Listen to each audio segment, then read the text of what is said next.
In the business emergency room, some of the biggest risks don't show up first in the numbers. They show up in people. Teams losing range under pressure, communication narrowing, leaders becoming reactive, decision-making getting faster, but worse. Because complexity changes how organizations behave. And not every team or every leader has the capacity to operate well inside it. So today, we're talking about execution risk, and one of the most important questions businesses need to ask themselves right now. Can your team actually handle complexity? Leadership today isn't just about scaling. It's about navigating constant uncertainty, market disruptions, and high-pressure decisions. If you're dealing with chaos, bottlenecks, and relentless pressure, welcome to the Business Emergency Room. Hey, I'm glad you're tuning in to this week's episode of the Business Emergency Room.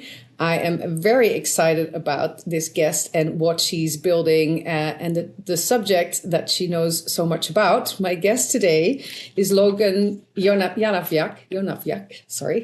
She's the co-founder and CEO of the Readiness Engine. And that's a leadership intelligence company that actually measures the hidden drivers of execution risk inside growing organizations. She has done this for hundreds of millions of institutional capital across climate and natural capital strategies. And the Readiness Engine is really a platform that transforms leadership potential from subjective judgment into measurable predictive insight. And Logan speaks and writes at that intersection of capital leadership and long-term value creation. So welcome, Logan. I'm really glad you're here. Thank you so much. It's great to be here. Yeah. So let's talk about the human factor. Can we start with, when you say founder readiness or leadership readiness, what is really the business problem that you are actually trying to solve for? Well, I think in a nutshell, we're trying to illuminate patterns that demonstrate a leader's capacity to lead at the next level of complexity, rather than just looking at past performance, credentials, warm intros, references, the kind of things that you think about that are normally used to make a leadership decision. We're adding in this whole other dimension of looking at capacity, ability to hold complexity, and pressure.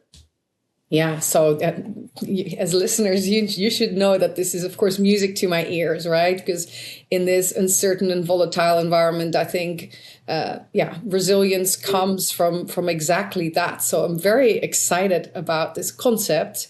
So taking it into kind of the most common things that you run into, what are then some of the execution failures that maybe investors and boards or those who look at performance of leadership teams consistently underestimate because they're too focused on strategy or product or markets? Well, I think that there's a lot that gets lost in translation on teams when it comes to executing on strategy or trying to meet quarterly goals. A lot of it, I think, can stem from overwhelm, like members of the team just feeling overwhelmed by the number of tasks that they're being asked to do. There could be kind of strife going on, a lack of engagement by certain professionals. And so there's a lot of things that we can help diagnose once we better understand the individuals that comprise the team.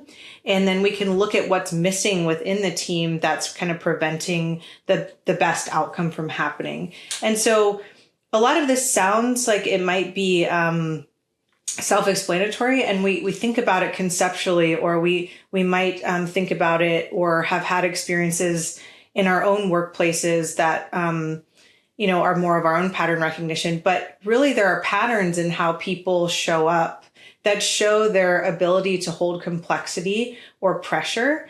And when they don't have the system around them in place to adapt or to relate to other people and things get hard, then there's breakdowns. And so we can really identify markers and risks within individuals and teams that can help prevent some of those, we call them execution risks or operational risks from happening. Yeah.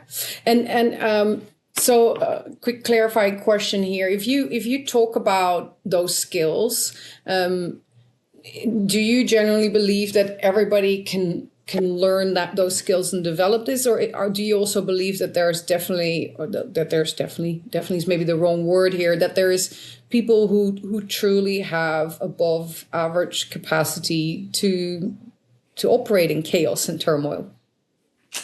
Well, this is one of the most interesting philosophical conversations I have with myself and my team. I believe that everybody has the capacity to grow, certainly. I mean, that if I didn't believe that, I would not believe in, developmentally improving people or working with them in a coaching capacity or trying to evolve. I believe everyone can evolve and grow for the better. And there are ways to do that very strategically and systematically, depending on what level of development you're at. However, I also think, like anything else, there's people who are more gifted than others, and we should just accept that that's the case. And when people show higher levels of capacity, they should be rewarded and placed in positions of greater leadership and authority. And I think what we've been doing is sometimes hitting that mark, but other times promoting people based on technical experience or maybe a past performance or, an educational credential when it might not meet the needs of that particular role as well as it could. So I think what we're saying is that, yes, you can grow. Yes, you can evolve. But there's also positions that just require a higher level of development. And we should be better at identifying those individuals so that we can really lead from a higher level of development in all that we do. Yeah. Yeah. And in this scenario, right, or here we talk about business emergencies. And so today's conversation fits more in the preventative space. So if we look at it through that lens, because yes, I can understand if you can review your teams and go in and go through the process of actually assessing your people and then planning accordingly. If we flip that story around and we say, okay, and you look at an organization, I often talk about vital signs and about what are the ABC of first aid in a business. What are in your space the organizational vital signs that you now really pay attention to when you come in that maybe some of us don't start with or don't have as high on our radar? I love the idea of vital signs. I might start using that in our work and just how we talk about ourselves. But yeah, it's really a leadership diagnostic, right, in many ways. And so there are certain vital signs, if you will, that demonstrate whether a person's ready or not to lead from whatever position that you're discussing or aiming for. I think the thing that's shown up most in our work is coachability and emotional resilience. I would say coachability at its core is someone's ability to hold their identity flexibly. So with flexibility. So when someone's more developmentally adept or they're more mature, if you will, they tend to be more flexible in how they view themselves within a system. And so if we've all worked with people who get defensive quickly and any, feedback at all can set them off. Well, that's kind of the opposite of what you're looking for when someone needs to hold a higher level of leadership. You want someone who's going to be flexible and not get defensive about their particular posture and see themselves as part of a system objectively. So that really means like, hey, I'm important in this equation, but there's like 15 other things to consider, and I'm going to sort of adapt myself and grow along with this system rather than defend my own posture. Yeah. That totally resonates, right? And I think coachability is an interesting word choice because in the investor space, I sadly feel that coachability has gotten to the point where people take that as when you get feedback from investors, you should take it. Yeah, you do everything without they say, almost without filter, right? So it has somewhat of a negative connotation, but it sounds to me as to what I also put at the intersection of having self-insight and self-awareness, right? And realizing, because sometimes it's also about how you as the leader come across in the situation, or accepting that you tried to do something and it didn't work at all, or people didn't get that at all, or are not seeing it, or that you might be the only one who wants to bet on this particular horse and everybody's really in a different space. Yeah, I think that's an important follow-up point. I mean, you don't want someone who's just going to take every piece of feedback and doesn't have enough of an identity to push back when they don't see that there's a reason to. But I think that what we're trying to illuminate is someone's inner operating system, and not to overuse that word, but it's really like, how does someone make decisions, and where are those decisions coming from? Are they coming from a defensive place, an objective place, a place that's holding a lot of different systems and balancing them properly? Are they coming from a place of emotional resilience where you know that if they're having a hard month, they're not just going to throw up their hands? So yeah, these are all markers we can identify. They're all patterns that we can identify with individuals and teams. For sure. If we now take that to the place where if you look from the outside in into an organization, and the business model is fine, or the performance and the financials are doing good, does it then show up differently? Could you still have fundamentally underlying major challenges in this space? Or is it, in your opinion, almost always the case that if you have challenges in this space, you see those symptoms first in how the business performs? How dormant can this be is maybe the more... How dormant can this be?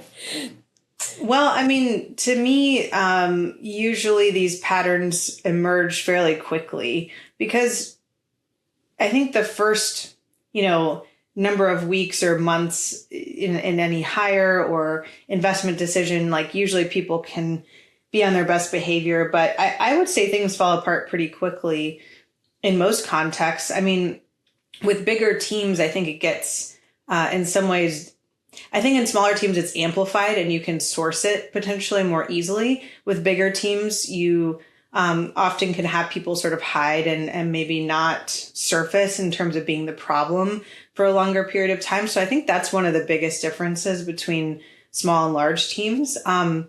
We actually work with another assessment company in tandem. And what I really like about what they do is they do like a quick behavioral assessment. So what they'll do is come in and do like a rapid test and look at where execution risk is happening within a team, within a larger organization. And then we come in and look at who it is that might be actually the underlying cause of that group, of that dysfunction.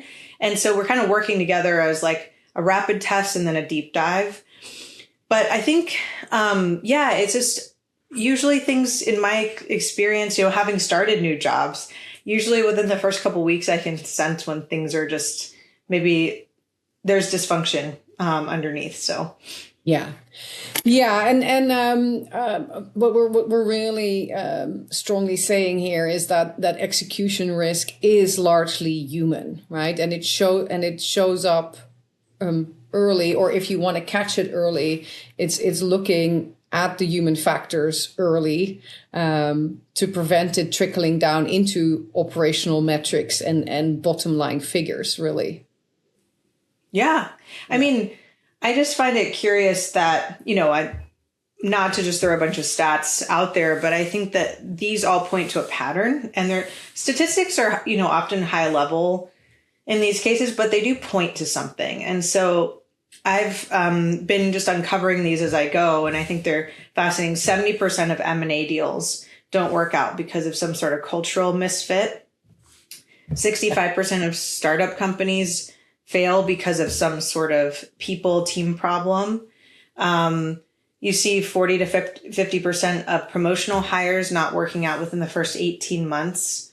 And so, I mean, if it were 5% or 10%, Yeah, that's a problem, but is it the main business problem? No. But I think that, human beings and some of these underlying patterns that we're talking about are causing most business failures. That's really the key point here, right? Execution risk isn't just operational, it's deeply human, because strategy only works if the people responsible for carrying it out can actually operate under that level of complexity and pressure the business demands.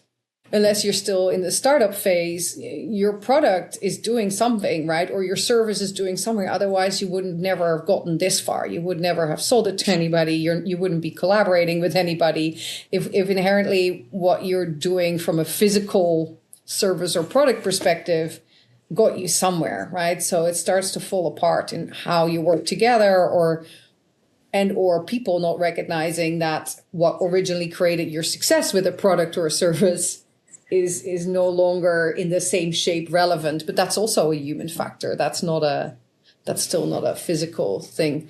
If we dive a little bit more into, because you alluded to it a little bit already, how do you distinguish between what's temporary chaos from growth and structural dysfunction? And I think if you're in the extreme cases, we of course recognize that, right? But there is organizations out there that grow so fast that it kind of feels like you're perpetually a little bit in chaos. So what are some of the levels of challenges in that human space that you would observe that say, hey, that's starting to border on potentially problematic? Well, what we like to say is we look at developmental ranges. So at the end of the day, when something's chaotic, you want people who have the system, internal operating system to manage the chaos. I mean, some people gravitate towards more chaotic work and other people don't. But so if you're going to put someone in a position where it's a kind of high level of chaos, you would want them to have a higher level of development to kind of manage that chaos. And so I would say talk about emotional resilience as one of the constructs we look at. If there's a lot of stressors coming in and the person doesn't have some sort of system in place to handle stress, like they take walks, they have a council of people they talk to, they have breathing exercises, they do meditation, they have kind of like this toolkit that they can draw from, then when the going gets tough, they're probably going to collapse under that emotional pressure and go into kind of negative behaviors, maybe like drinking or not responding to requests or things like that. I always talk about in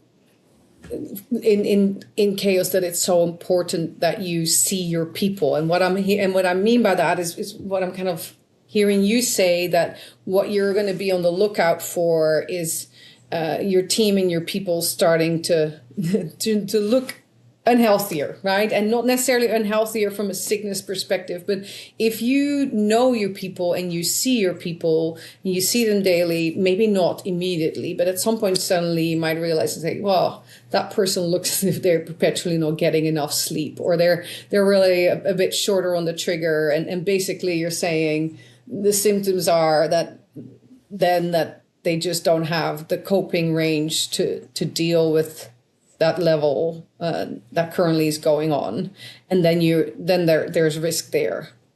Yeah, well, I think what we do is we identify a range. So we call it the good day, bad day range.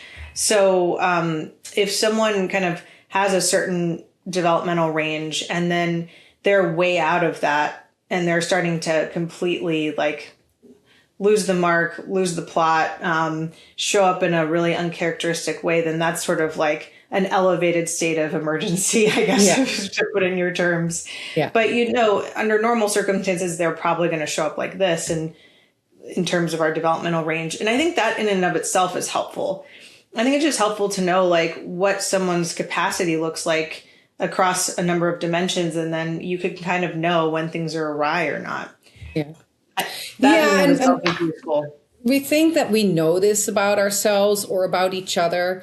If we don't take a little bit of time to think about that when we don't have the fire under our feet, then it's really hard to, there is not necessarily the capacity to do that when the going gets tough, right? And then, and then some of it is maybe there in your head, but it's also harder to tap into if it's not somewhat outspoken or existent or formalized, right? It's the preparation, which leads me to the next question. I think the majority of us in the type of industries that we're in, and with the growth we're going through and the pace that everything operates, it feels that there's so seldom time to take a step in place to really do all of this kind of stuff justice, right? And sometimes it's also the teams and the way we collaborate.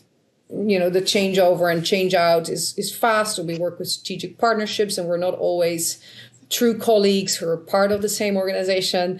So that we can come up with all the hurdles to do some of this. So if I would be operating in a fast growing company, right, where the days are always busy, but we're in a reasonable shape, we've also just brought in a lot of new faces, and it's clear that there's some dysfunctionality in the collaboration there, right? At least some misalignment and some friction and some loss of focus.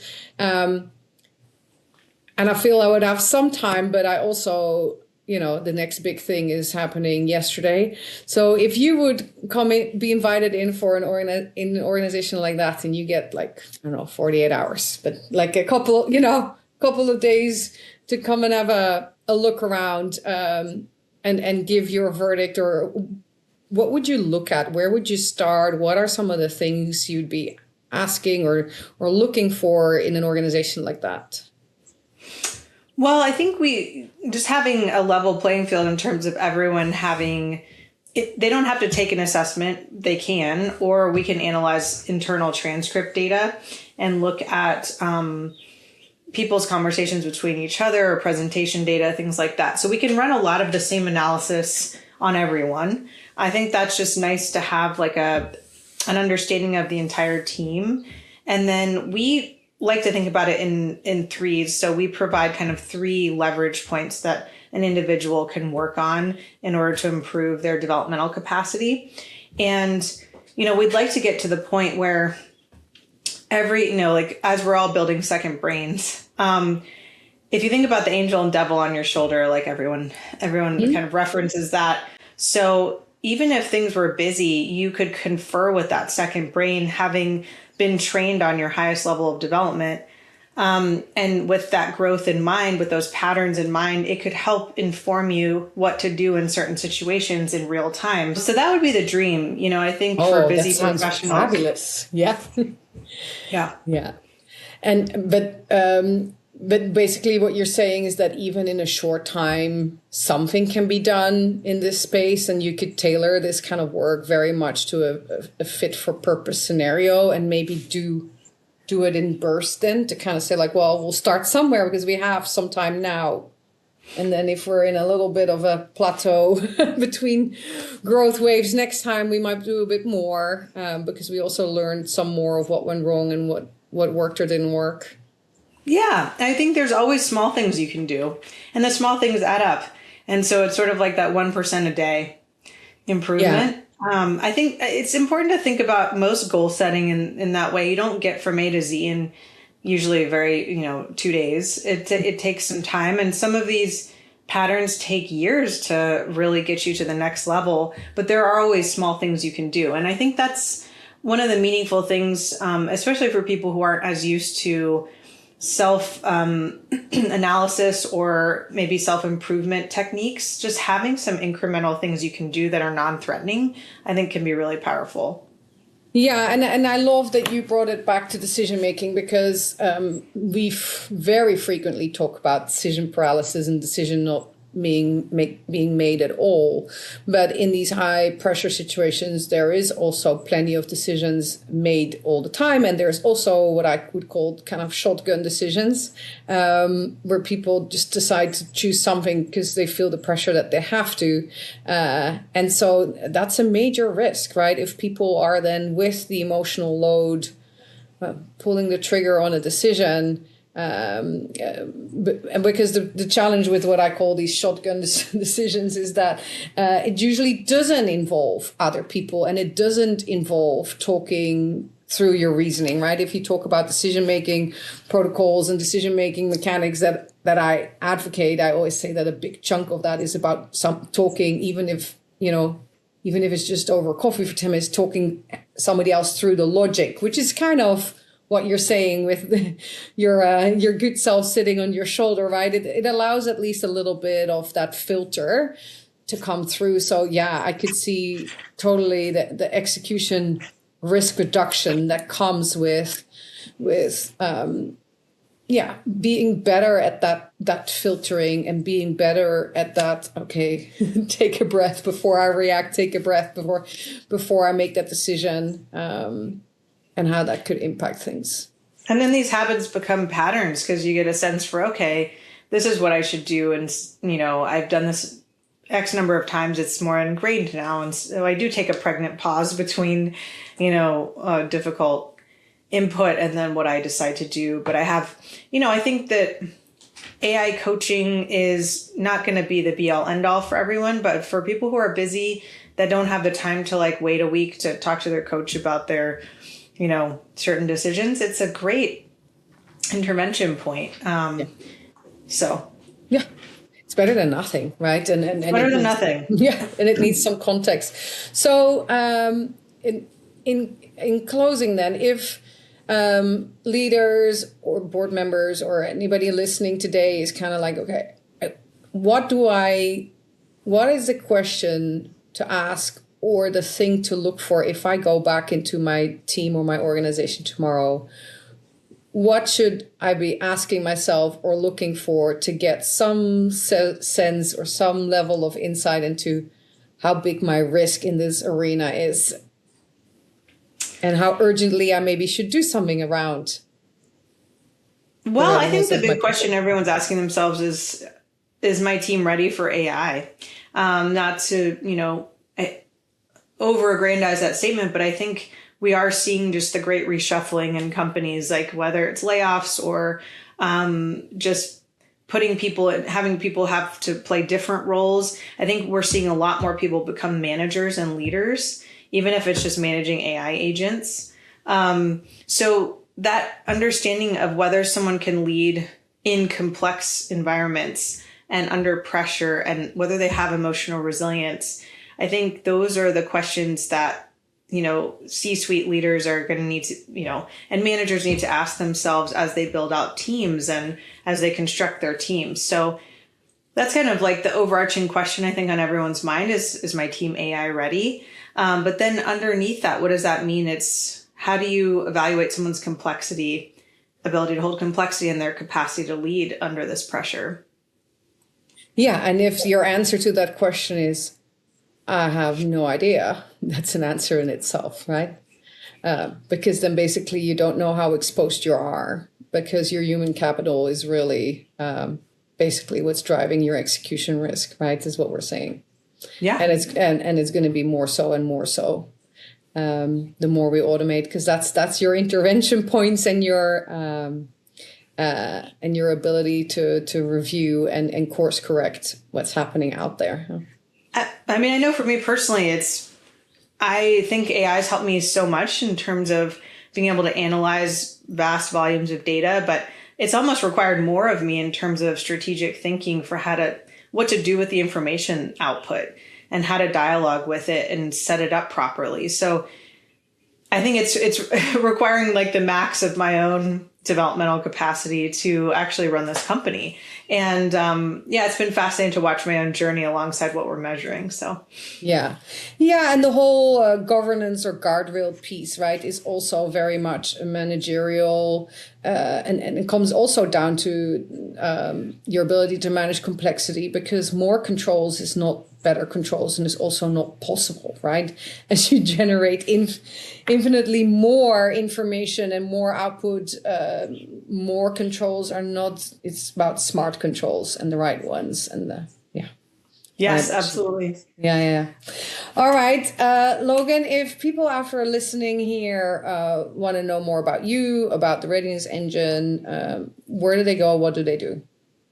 Sure. The easiest thing is to contact us through our website at readinessengine.io. That's pretty simple, right? Even for those of you driving. If you are indeed driving, Logan's contact details, etc., will be all over the show notes wherever you picked up this podcast episode. So you can also find more there. But readinessengine.io is pretty easy to remember. I think we can do that. I tried. Yeah, that's fabulous. Well, thank you so much for joining me today on the Business Emergency Room. I'm glad you were here. Thank you. Thank you so much. It was a great conversation. And thank you for tuning in to today's episode. I hope this got you thinking about the human part that factors into your execution risk. And think about you and your own and your team's capability to deal with complexity. And I love that there now is some sort of way of structuring that thinking. So I hope to have you back on the next episode. Thank you. Bye now. That's it for this episode of the Business Emergency Room. If you are currently dealing with chaos or disruption in your business, please reach out. You can email, text, or call, and I will find a way to connect with you within 24 hours. I've helped others steer out of the storm, and I know I can help you too. Talk soon. Please like, subscribe, and share.